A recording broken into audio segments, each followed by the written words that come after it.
In the 20th century, a handful of cities became legendary.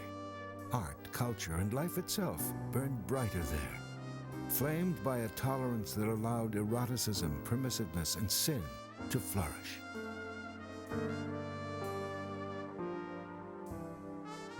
And in the 1920s, one of the most sexually promiscuous sin cities in the world was the City of Light, Paris.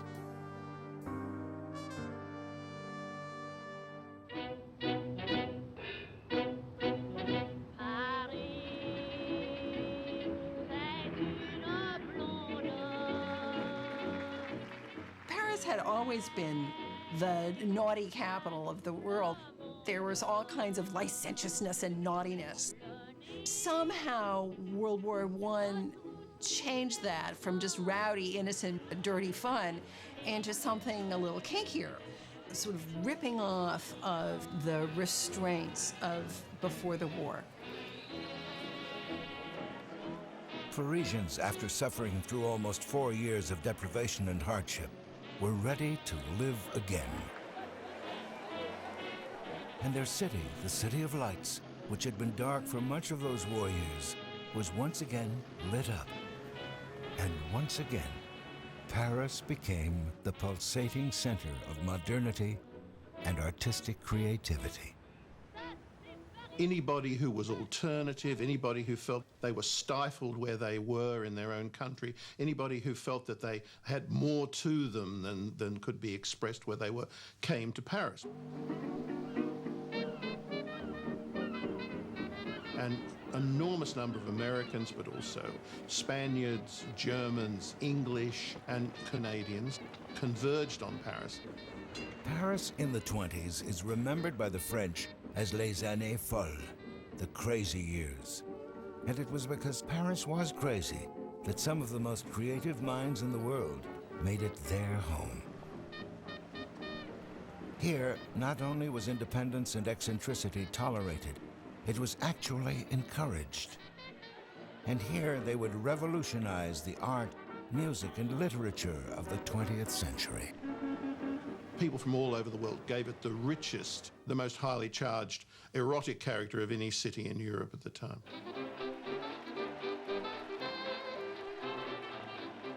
And it was a new generation. They wanted to rebel against the rules of the time before the war. Everything could be done. The music, the talent, the sex, and really it was sex, sex, sex. It was the menu of the day, and the night, by the way. Sex seeped through the daily life of Parisians. Women's bare breasts were an accepted part of an evening's entertainment. Prostitution was legal, and brothels flourished. The brothel culture was very rich. It inspired many artists. In fact, Salvador Dali, when he arrived in Paris for the first time as a very frustrated young Spaniard, said to the cab driver, "Take me to the biggest brothel in Paris." And the man took him straight to 12 Rue Chabanais, and he went in and he said, "I like watching people make love." And they said, "Fine, come in here." They set him up in this wonderful little place with these peepholes where he could watch what was going on in every room. And he said, a couple of hours later, I left with enough in my brain, enough fantasies and images to last me for the rest of my life. I never had to actually have sex again. I just had to imagine what I'd seen in those few hours at 12 Rue Chabanais. The erotic charms of Paris had become all too familiar to thousands of American troops during the Great War. And now they were back, their pockets overflowing with American dollars, ready to feast once again on the city's carnal pleasures. The franc was a lot weaker than the dollar, again, a product of the war and of the fact that the American dollar was so strong. And then wine was cheap. Wine was really cheap. Of course, it was cheap wine, but still, you could get very drunk very quickly. It was pretty cheap for Americans. While in America, prohibition had stopped the flow of alcohol, in Paris, Americans could indulge to excess, and they did. But for some expatriate writers and artists, it wasn't just the cheap sex and the cheaper booze that made Paris so alluring. They were feeling dissatisfied with America, which had become to them a very dry, prudish, unadventurous kind of a place. And they wanted a fresh start. They wanted excitement. They wanted newness, modernism. They wanted to be part of the avant-garde, be a part of the next thing, whatever it was going to be.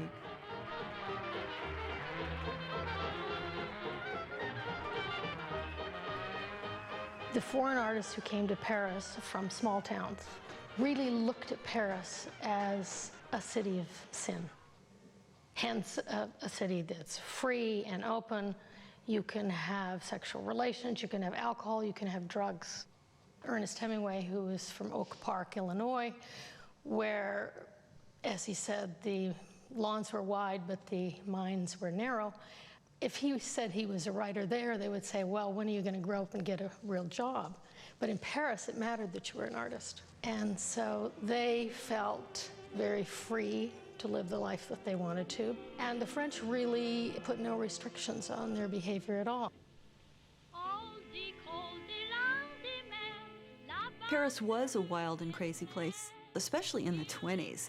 You could be as wild as you wanted to in Paris if you were a foreigner. And there was one area of the city that was a magnet for painters, composers, and writers. A small quarter just off the left bank of the Seine became a cauldron of creativity. Its very name evoked magic. It was Montparnasse.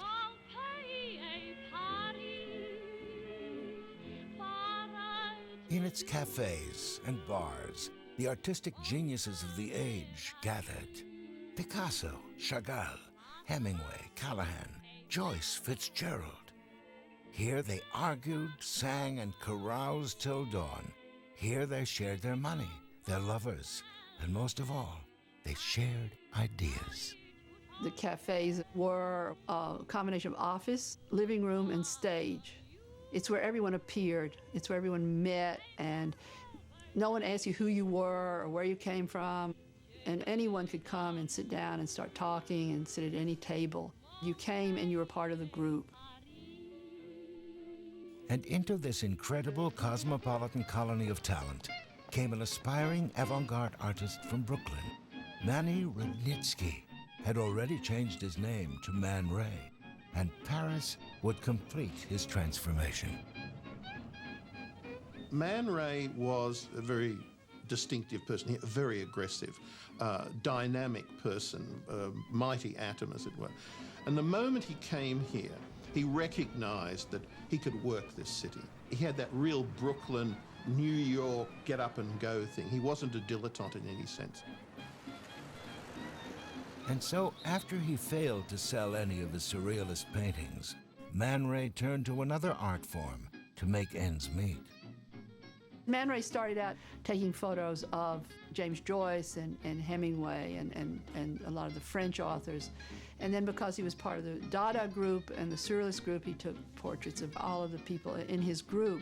And he took pictures of Matisse, Picasso, and then the carriage trade, as they used to call it, of Americans and American tourists would come and want to be photographed by Man Ray. And Man Ray became the court photographer of all the people that mattered in Paris. The intellectual, social, and cultural elite streamed through his Montparnasse bedroom to pose in front of his camera. And it would be the Queen of Montparnasse, as Hemingway called her, who would turn Man Ray's life and art upside down. Born out of wedlock in Burgundy, Alice Prynne had an insatiable taste for the outrageous.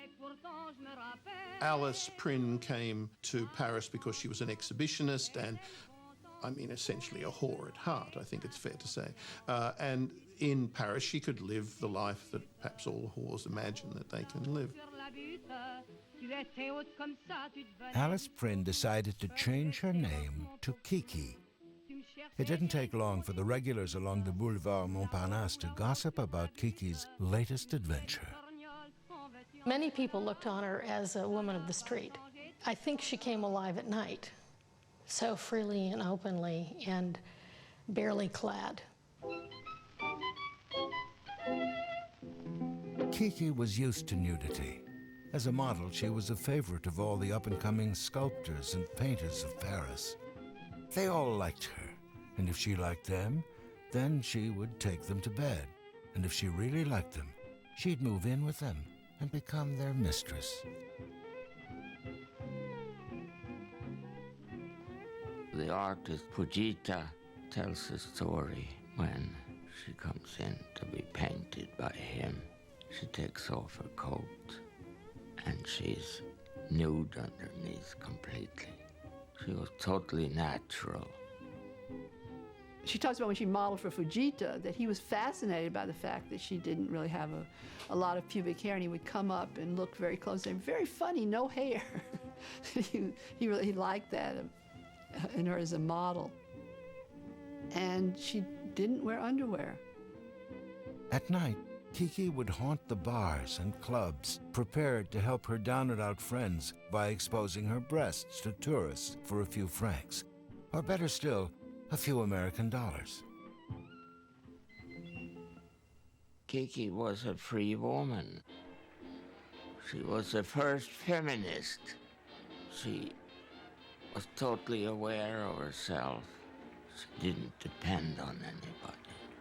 She was a free woman who had intelligence. J'avoue franchement, c'était le bon temps. On est jeune, on est inconscient. And when Man Ray finally crossed her path, he couldn't take his eyes off her. Man Ray didn't speak French. She didn't speak a word of English. He sees this Kiki of Montparnasse, the queen of Montparnasse, across the cafe and fell instantly in love. She came and she posed for him the first day, and as Man Ray said, I tried to keep my mind on the photographs, but it was very difficult. And she came back the next day to look at what he'd done. She was very pleased, and they sat down to talk and fell into each other's arms. And that was it. And so began one of the most remarkable collaborations between artist and model. Kiki would now pose for him and him alone, and Man Ray would be inspired to create a radical new form of photography. He was comfortable with Kiki as his mistress, so he could take her everywhere, and she would sit with him with these interminable discussions with surrealism at its height, and she would say, you know, these guys talk about sex, they don't do anything about it. But then afterwards, she would tell Man Ray that they'd all propositioned her. And she became his model, muse, mistress. He photographed her every imaginable pose, unbelievably complicated surrealist compositions. Over their 8-year collaboration, Kiki inspired Man Ray to produce some of the greatest surrealist images of the 20th century. But Man Ray, the creative artist of high culture, was not above making money recording the sinful side of the city. Of course, Man Ray made the most erotic postcards, the most erotic images of the whole decade. He began by photographing the girlfriends of many of his colleagues, and then from that, photographing many of his colleagues with their girlfriends and with a friend of theirs as well.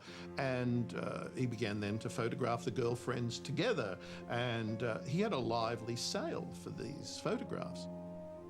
He would also do special jobs. There was a very strange American man called William Seabrook, and he was a fetishist interested in bondage and so on, and he would have girls chained up around his house.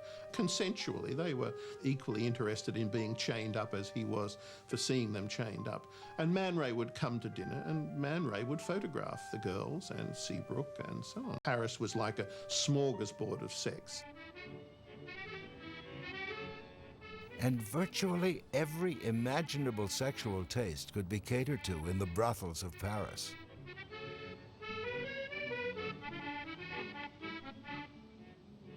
In the 20s, the city had 221 registered brothels, 15 of which were designated as deluxe houses. 12 Rue Chabanais is one of the most famous, which is very near the Bibliothèque Nationale, that is the National Library of France, and was widely believed to have been put there so that the distinguished figures of literature could whip around in their lunch hour for a quickie. While 12 Rue Chabanais was considered the most luxurious and high class of the city's houses of pleasure, at the lower end, the Parisian brothels could be charmless, seedy dumps where women were ruthlessly exploited. In some cases, they were expected to perform more than 100 times a day. And in this land of churches, religion looked the other way in matters sexual. There was even a brothel that catered to the sexual needs of priests. There were all sorts of oddities that today simply don't exist sexually.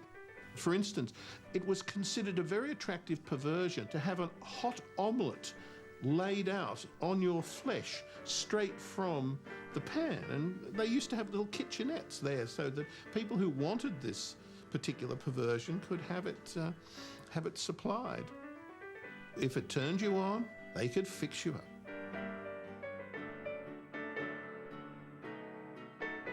And there was one Parisian turn-on that became notorious for climaxing in a massive public orgy.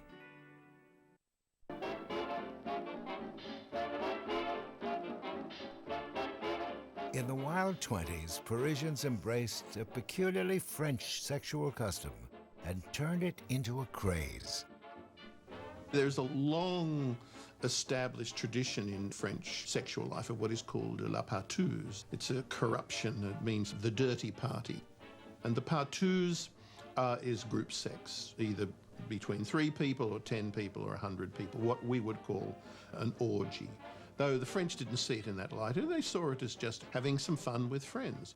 But in the 20s, it was almost essential that if you didn't have sex with your close friends, there was something wrong with you.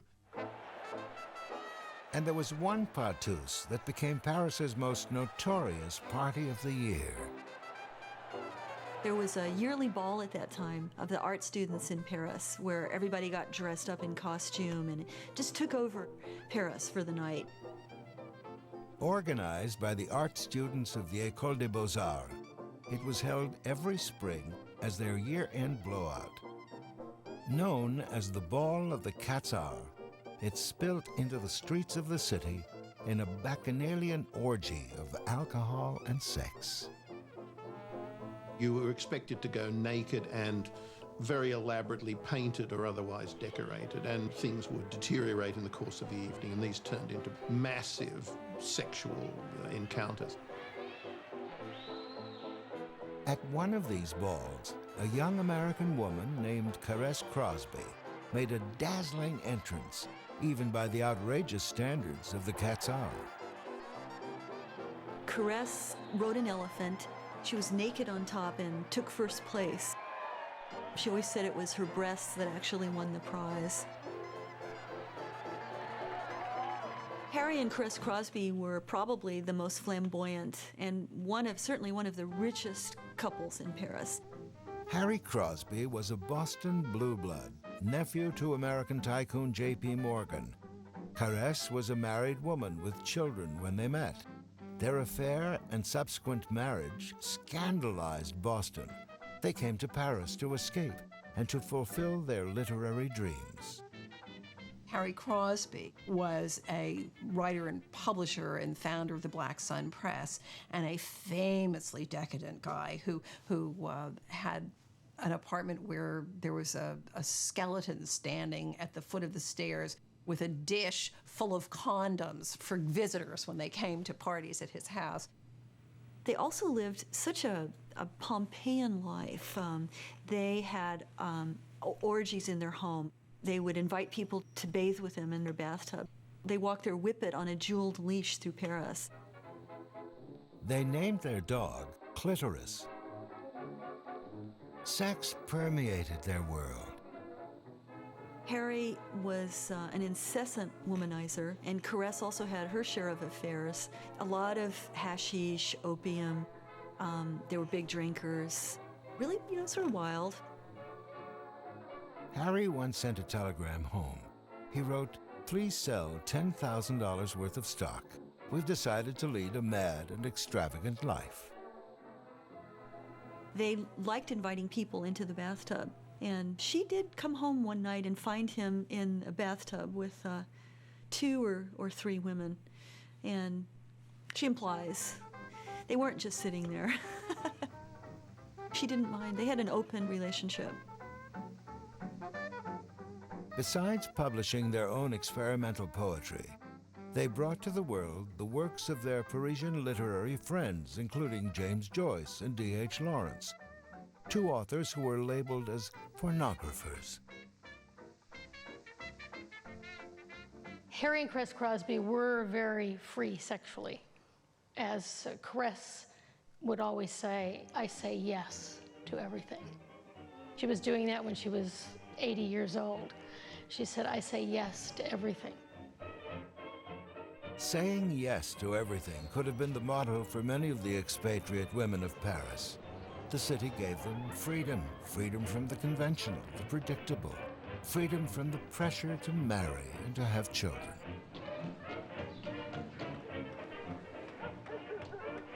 It was the women that were the most interesting in Paris in the 20s, and they were a disproportionate number of really creative women. I would say about 1/3 of them were lesbian.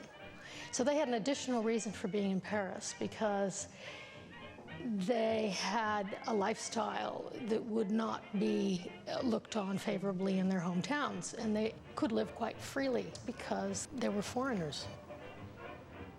Suddenly, in the 20s in Paris, you have an enormous community of very intelligent, chic, artistic lesbians. Of course, the groundwork had been set by Gertrude Stein, who had her apartment on the Rue de Fleurus with Alice B. Toklas. And they were 2 Jewish girls from California who were primarily interested, well, in both literature and the visual arts. Her little apartment was covered from floor to ceiling with Picassos and Matisses and all the other greats. And their weekly salons became famous as the place to mingle with the crème de la crème of the literary and artistic worlds. Gertrude Stein's salon was chiefly the American writers and artists. And once a week, she entertained them, or she sat in her chair and pontificated. Although fascinated by anything avant-garde in art or writing, their own lesbian relationship resembled nothing less than the most traditional of marriages.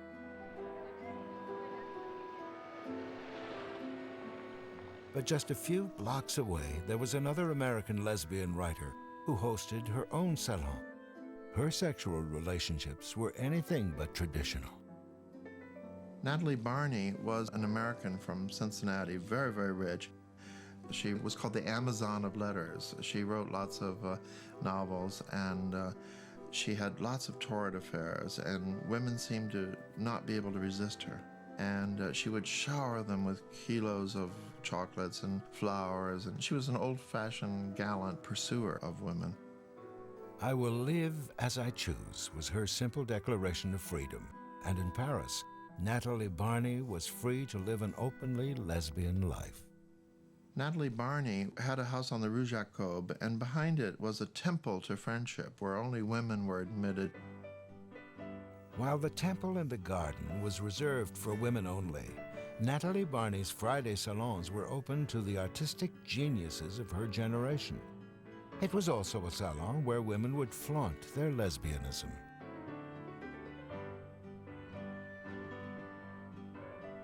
On occasion, Natalie would join her sapphic friends for a night out at one of the lesbian bars in Paris. Would I call her promiscuous? No, I wouldn't call anybody promiscuous.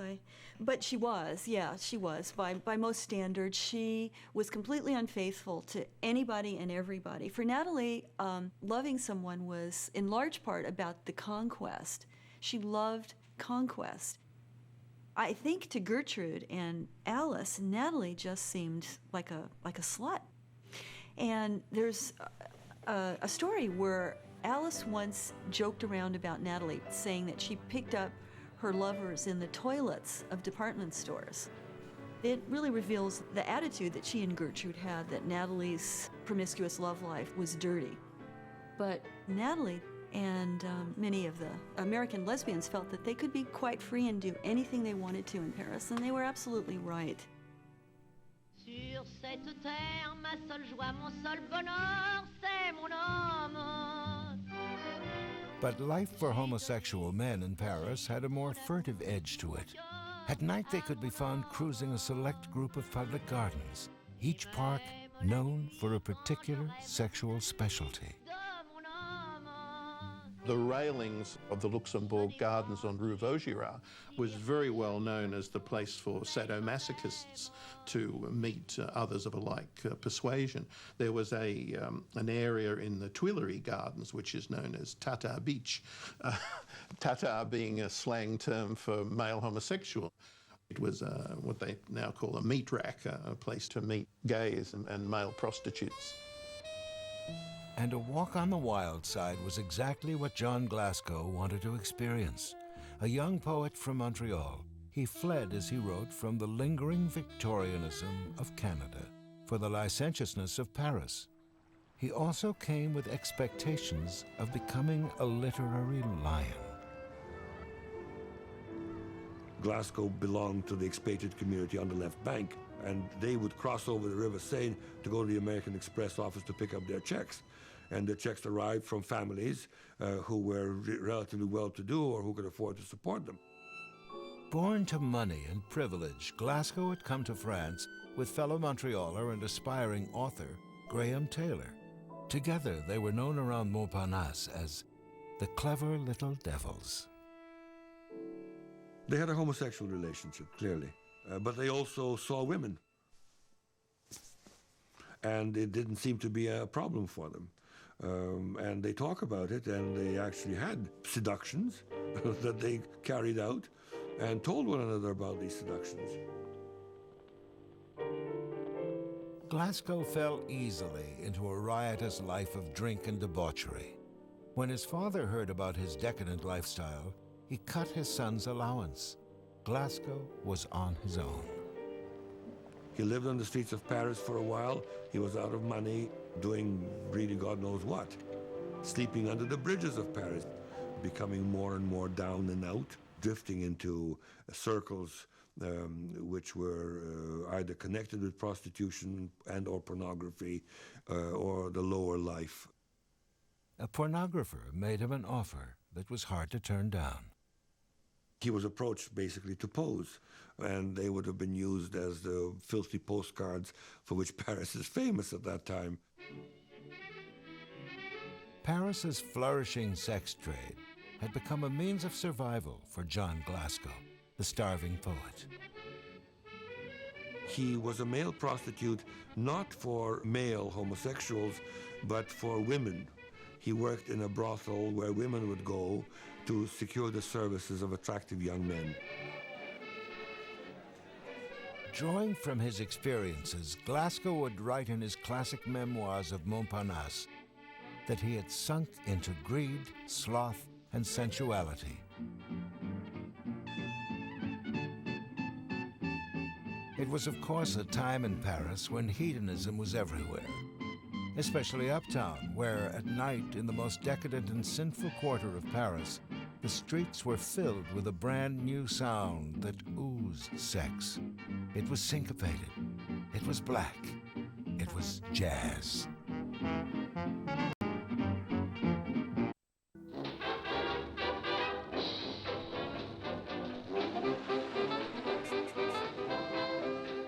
Montmartre, once the center of Parisian bohemian life, had by the mid-20s turned into a haven for petty thieves, drug dealers, and streetwalkers.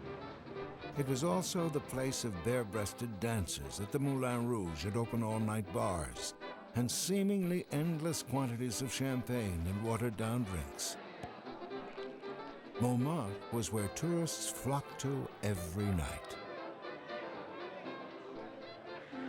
Montmartre was like a little village in Paris, and there were certain corners, corner of the Rue Pigalle, for example, that everybody tended to congregate in at night. So you'd go from one club to another, and there are lots of clubs in a very tiny little area, or you'd hang out at the cafes sort of sandwiched between the clubs. Jazz clubs started springing up in Montmartre. Paris had a long tradition of welcoming foreign musicians, of welcoming exotic music, and jazz was in many ways the latest kind of music to be welcomed. But jazz, as far as the French were concerned, was black music, and so it had to be played by black musicians to be legitimate, to be really genuine. And yet there was a real shortage of these musicians. The call went out back in America. Paris was looking for jazz musicians, and whites need not apply. They were in demand. Every club wanted to have black bands. And let's face it, the average public didn't know whether they were good or bad. So you have a lot of guys who were over there working in dozens of bands. These guys could not have gotten jobs back home. But in France, they found themselves treated as objects of desire. All of them had white girlfriends. Some of them married the women, but all of them had white girlfriends, which of course would have been impossible back home. One of the things that was so scandalous for Americans about Paris, and so unusual, was the fact that there was this kind of racial mixing, that the color line that was drawn in the United States didn't exist in Paris. And that was especially true with regard to affairs of the heart and sex between blacks and whites. And that's one of the things about Paris in the 1920s. You had this blurring of worlds. Among the black entertainers lured to this seemingly colorblind paradise was an American teenager who would show Paris just what sexual freedom was really all about. When Josephine first got to Paris and they suggested she do this dance called the Danse Sauvage, which is virtually a choreographed orgasm on stage, she burst into tears and wanted the next boat home because the only thing she knew, she's a poor girl from St. Louis, basically. And any girl who dances with almost nothing on the stage, particularly with her breasts bare, must be no better than a prostitute. Under protest, she made an unforgettable debut. The whole drama of her being carried on to the stage, upside down over the shoulders of this also semi-nude black man, and doing the splits, caught people's imagination. And according to the people who were there, everything went on, but penetration. People were horrified. It sounds just like a dirty show, but it wasn't. It was actually highly artistic and very erotic indeed. Overnight, Josephine Baker had transformed herself into a symbol of liberation and sex. As one critic put it, Josephine had shown the French that black was beautiful. And immediately, Josephine Baker becomes this huge star in Paris, and she was, not even 20. She devoured men like crazy. She had lots of lovers. The French liked to wink at that, but she flaunted it and slept with men in the best circles of society as well as men in not so nice parts of society. She also slept with women. It seemed that everybody was sleeping with everybody in Paris, no matter what sex you were. Josephine Baker was forever sampling different guys in the band. She was noted for looking for the guy who had the perfect penis. What you saw was what you got with Josephine Baker. Whatever she felt like doing, she did. If she was angry, she was angry. If she felt sexy, she had sex. She was very natural and instinctive. This was what was behind a lot of the leading artistic movements of that time. Let's look into our instincts. This sin stuff is good. And that sin stuff was exactly what Montmartre had to offer. One of the best descriptions of Montmartre at the time. During the day, a rather sort of tumble-down kind of place, not very impressive. Only at night does it spring to life with the electric lights. At night, it becomes completely transformed into this kind of fairyland.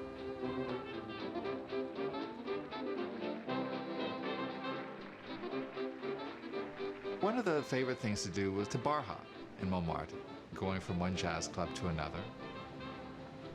Finally ending up having breakfast there at like 5, 6 in the morning, and then walking out to see Sacré-Cœur shining in the distance, like this beacon of light, this sort of vision of heaven, overlooking a dissolute city. It's a gorgeous contrast in the worlds of Paris.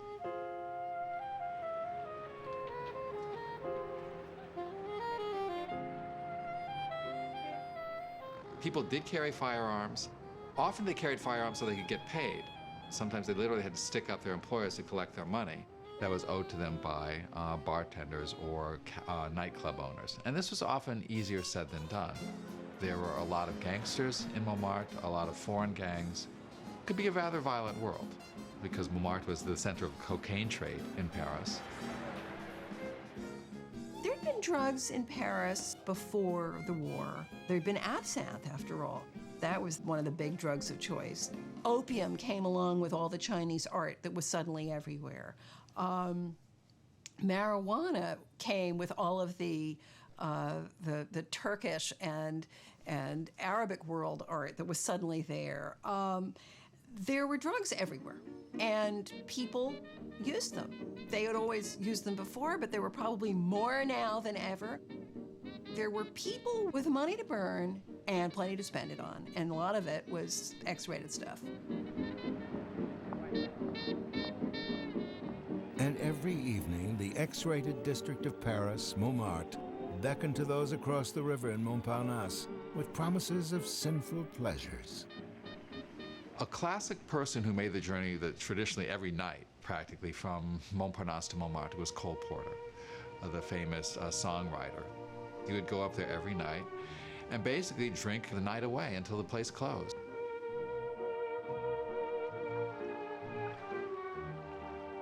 Of all the great composers who came and worked in Paris in the 20s, perhaps no one fell so completely under the spell of this city of lights as did Cole Porter. For Cole Porter, Paris was the city of his boyhood dreams. It provided a place where he could be himself, a small town boy who perhaps had an unconventional and different view about love and sex. It was a place of liberation for him. It also provided a cultural climate in which he could write songs more freely and more expressively. We're all alone, no chaperone can get our number. The world's in slumber, let's misbehave. A graduate of Yale University, Cole Porter was independently wealthy. He could have lived anywhere, but he chose Paris because this city offered him something priceless, an accepting tolerance of a very unusual lifestyle. Cole Porter is a very complex person with a very complex life. He was, in my estimation, bisexual. He had a warm, loving relationship with his wife, Linda. She had to approve any of the young men we brought into his life, and he did have young men in his life. For Cole Porter, life in Paris turned into a hedonistic frolic. He would host lavish affairs where Paris's social elite gathered for treasure hunts and costume parties. Why keep the brakes on? Let's misbehave. They say that spring means just one. At other times, cross-dressers and men in leather would share the evening with Cole. Let's misbehave. Cole Porter's experiences in Paris defined his creative life. He gained the freedom to be open and expressive in his treatment of love and sex more than any writer of that time. He paved the way for more candor in love songs, and it really shaped his sensibility more than any other part of the world. Paris gave Cole Porter the time to create some of the most erotic and sensual music of his generation. But time was about to run out for a whole generation of expatriates in Paris.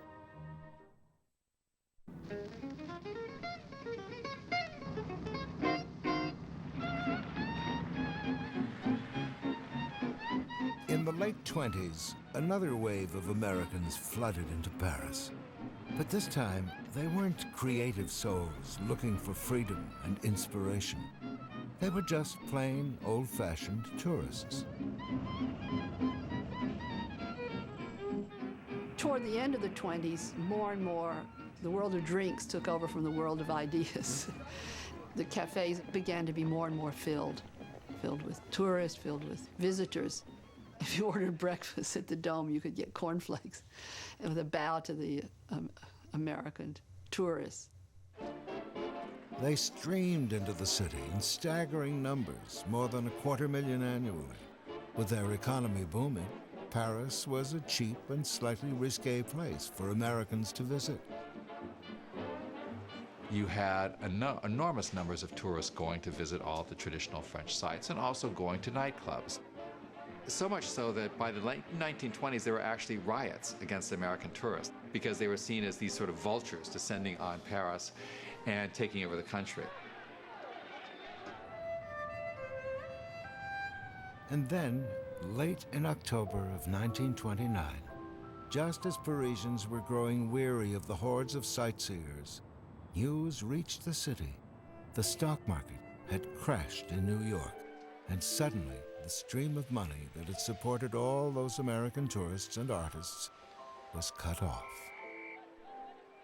What brought that era to an end was the Wall Street crash in 1929. So almost overnight, the Americans who were living on money sent from home or the tourists who had enough money to travel just disappeared. By the end of 1929, so many of the extraordinary collection of musicians, artists, and writers, the so-called lost generation, had moved on. But their memories of those crazy years in Paris would inspire them for the rest of their artistic lives. As John Glasgow wrote in his Memoirs of Montparnasse, "I shall never know again such freedom, lightheartedness, and comradeship." Kiki never left, but in a sense, Montparnasse left her. She had to make a living. Life was not easy anymore, and more she sang in nightclubs and cabarets and entered what's a much harsher life. But Kiki stayed Kiki. For those who stayed, Man Ray, Gertrude Stein, Josephine Baker, Paris might still be, as Hemingway described it, a movable feast. But a feast less exuberant, less exciting, perhaps even less sinful. Paris in the 20s, I think, will never happen again. That coming together of so many artists at one time in one place. What happened in Paris colored world literature, world art. We're still influenced by what happened. Paris, for a brief time, was home to the greatest concentration of creative geniuses of the 20th century. Here, in this place of cosmopolitan tolerance and sexual freedom, they were able to transform for all time the worlds of art, literature, and music. Here, in their glorious Sin City.